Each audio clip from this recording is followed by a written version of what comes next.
Greetings and welcome to another edition of AllHorseTalk.com. I'm your host, Alita Bunny Hendricks, and today's session will deal with don't throw away that ratty old blanket quite just yet.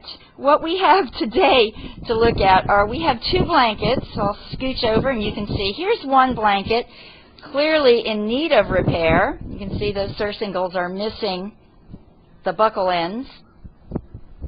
And another blanket that is clearly beyond repair. This one's just been worn too many times by a horse that's hard on his blanket.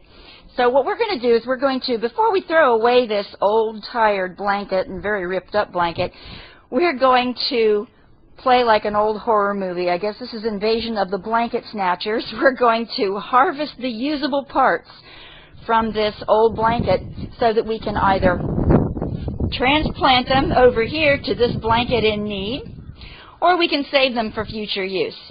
I have a few tools that I'm going to look at first. This one, you might wonder, what is this dog brush doing here? This dog brush is an awesome tool. This one has, let me see if I can get the angle right. Okay, the bristles are thin wire and they're slightly bent backwards. This brush is amazing for cleaning Velcro. So I'm going to harvest this nice piece of very thick Velcro because I might need it to fasten something else in the future. And these stiff loops that get a lot of stuff collected in them, this dog brush will do a great job of harvesting it. And what you just brush it away. Oops, got to put the camera there. Okay, and I'm going to then completely clean that and then show you what that looks like in just a second. I'll show you my other tools. I need a good pair of scissors. Some smaller scissors are also useful. This is a seam ripper, and as you might know, I don't sew at all, but this is a great tool for pulling threads out of things that I need to harvest for a blanket. Here's a surcingle that I just cut out. The backing of the blanket itself wasn't very thick here, so I just went ahead and cut it out. If I wanted to, I could have then instead used this little seam ripper to slip underneath the threads and pick them out one by one. That's a very time-consuming process, but if you don't have a machine that's heavy-duty enough that it's going to be able to sew through an additional layer of fabric, you might need to do that. I'm going to end up taking this blanket, my blanket to be repaired, to a blanket repair person. You can also take it to someone that just has a super heavy-duty sewing machine that sews canvas, might sew sails or some boating things like that. That they might be able to sew through. My regular machine at home is not heavy duty enough to do that. I'm afraid I would break it or do something awful to it. So that's what I'm going to do. Let me go ahead and clean off that Velcro for you so you can see what that's like, and then we'll continue on with our harvesting of the blanket parts. And we're back. I have taken this dog brush, and you can see all of the lint and fuzz and things that were trapped inside of this Velcro. It's now clean as a whistle, about new, kind of new-like.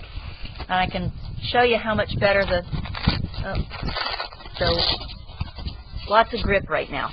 I've already taken the other buckles from the front of this blanket off, and I've harvested another part, little hardware part. These are hard to come by. You have one on hand is a good thing, and stuck them in a zipping bag so that I can then store them away. Now, if you happen to recognize this particular blanket and you think, oh my gosh, I just bought one of the same brand, the same kind, please don't panic, because this actually was an excellent blanket.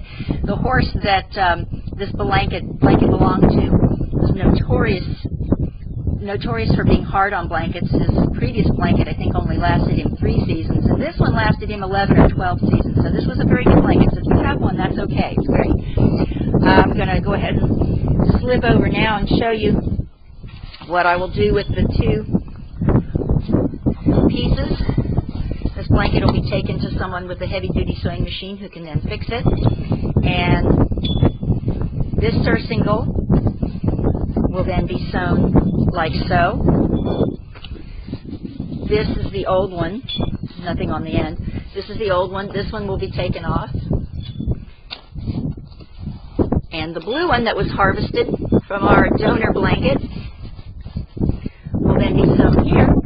And we'll have one blanket that was in need of repair hair that will be in good shape. And the other one will have taken some parts off of it so that it can be useful to us in another way.